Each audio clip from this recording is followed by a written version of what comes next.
It's morphin' time. Pterodactyl.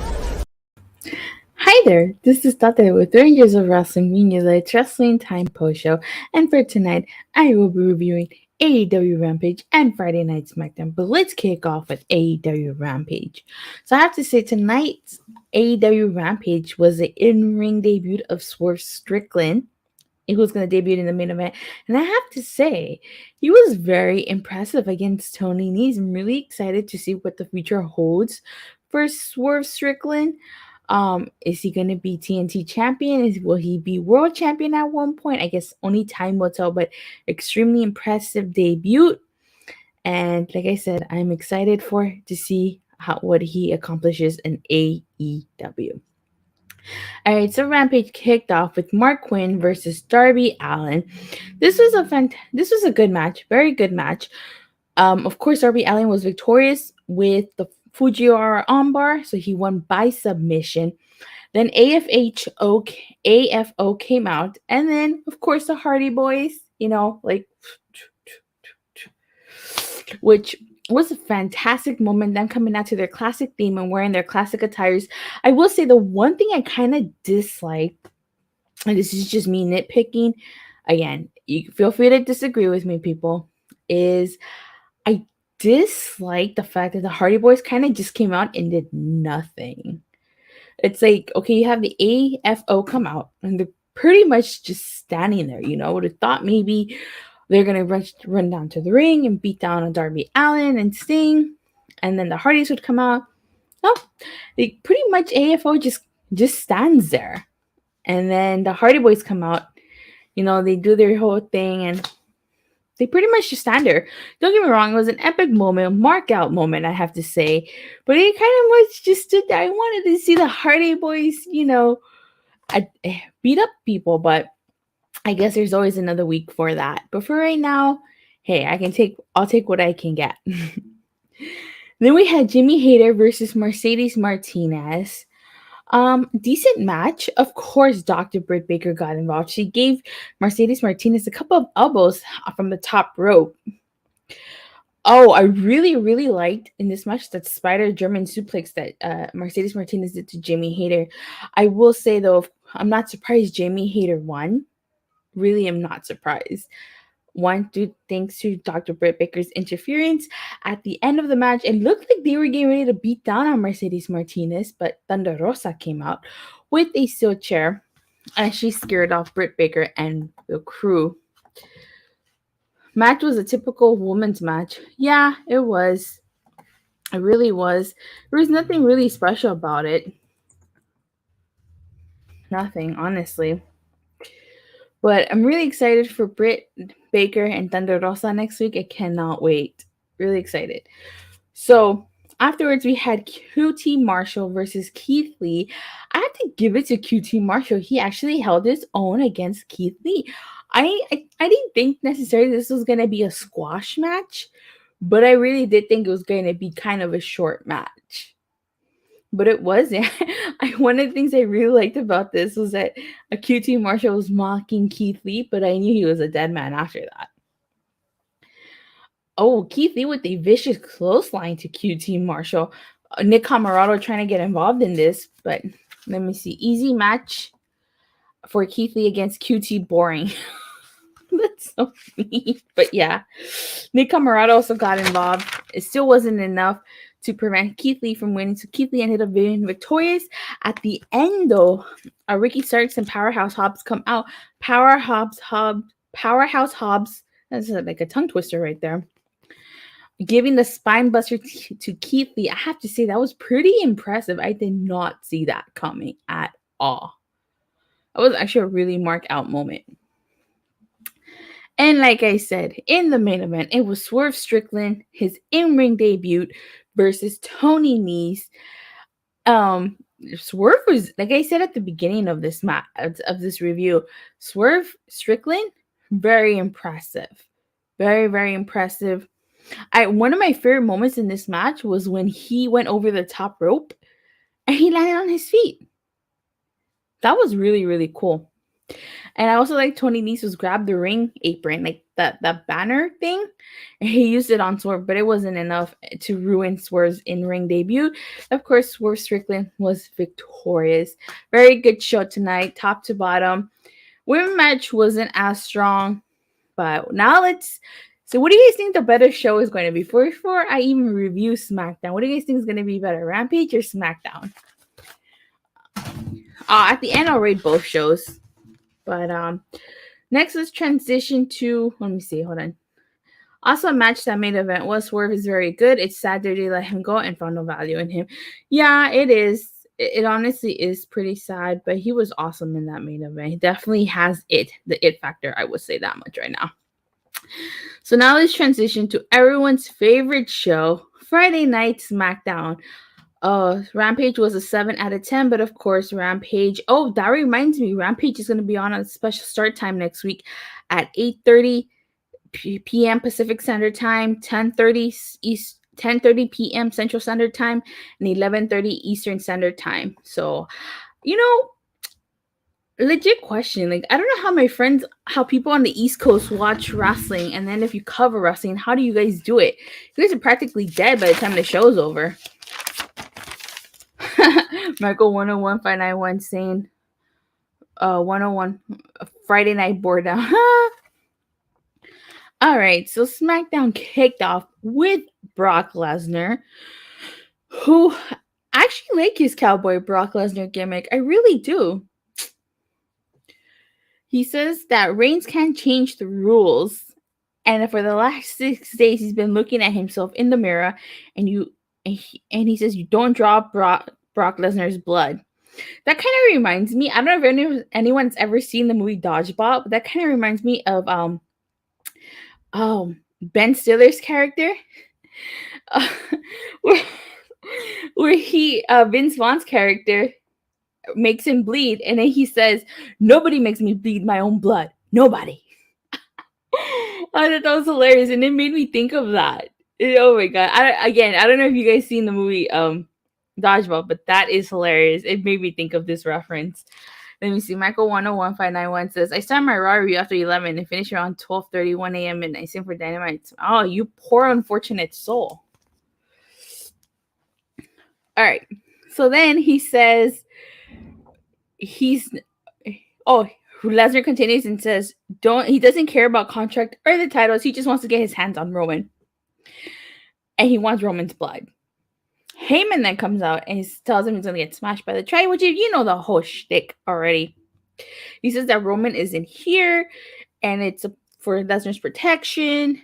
And then Lesnar says, since Roman's not here, who's going to protect Heyman? He goes chasing Heyman. I actually thought that was pretty hilarious. Heyman running like a scolded dog. And then he left the arena, which I thought was hilarious. Very, very fun segment. Okay. So next, we have to talk about this.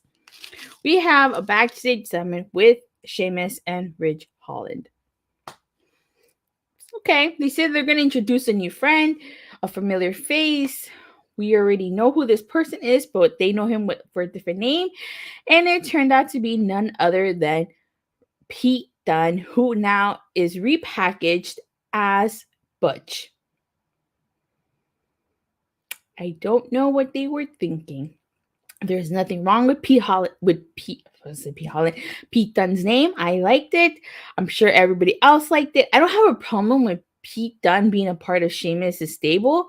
My problem is the name Butch. The only other Butch that I know of is from Team Rocket. You guys ever watch Pokemon where there was Cassidy and Butch and James always messed up his name, called him Bonch, and Butch had to constantly correct him. So I don't know why they had to change his name. I don't. Michael 101591 said, when Brock Lesnar comes out wearing the cowboy hat, his new theme should be Rhinestone Cowboy. That's hilarious, yeah. I am furious that Pete Dunne's name being changed to Butch. He is DOA on the main roster after. Oh my god, yeah. All right, but actually, it's important that we talk about the next match. It was Big E and Kofi Kingston versus Sheamus and Ridge Holland with Butch in their corner. This match wasn't a bad match. It was going decent. Unfortunately, Big E did get injured during this match. Ridge Holland gave him a backflip, and Big E unfortunately did land incorrectly.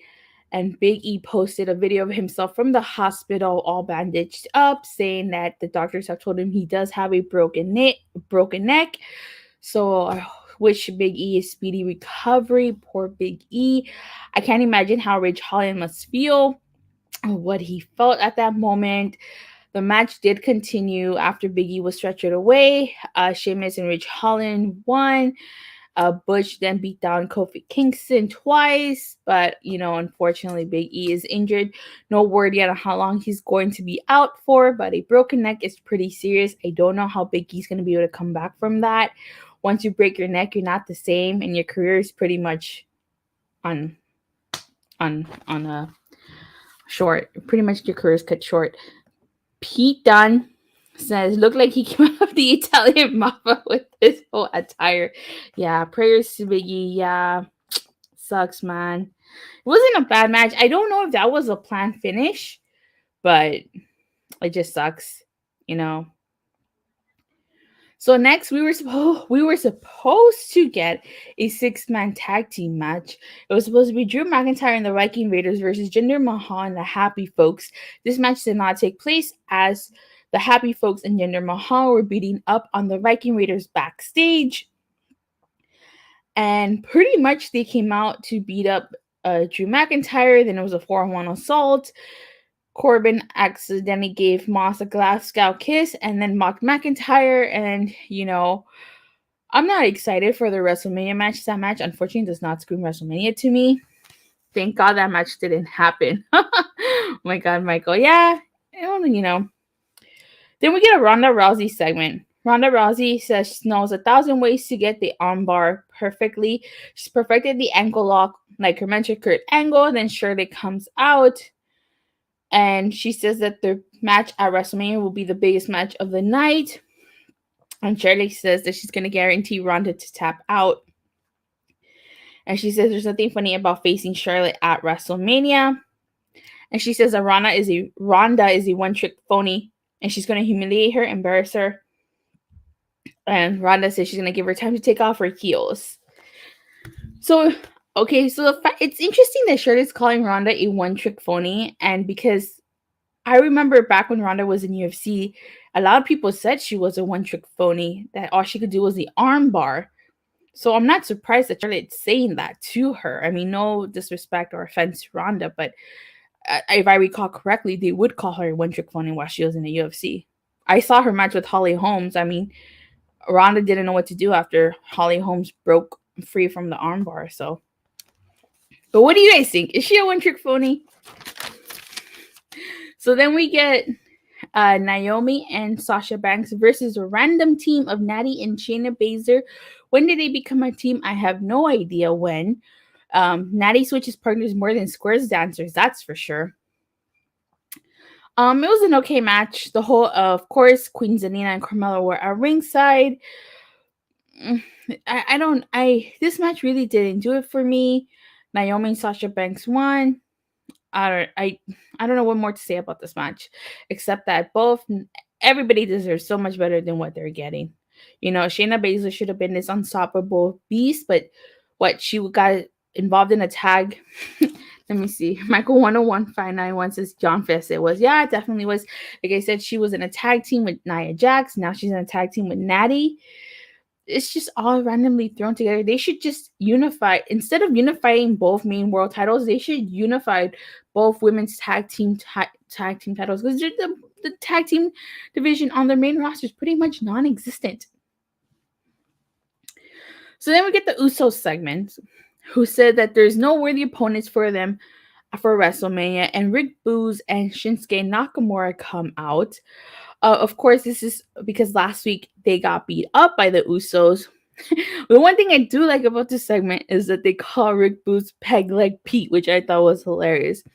But this leads into Rick Boogs versus Jey Uso because Jey Uso told him that if he beats him on a one-on-one match, they'll get the match at WrestleMania.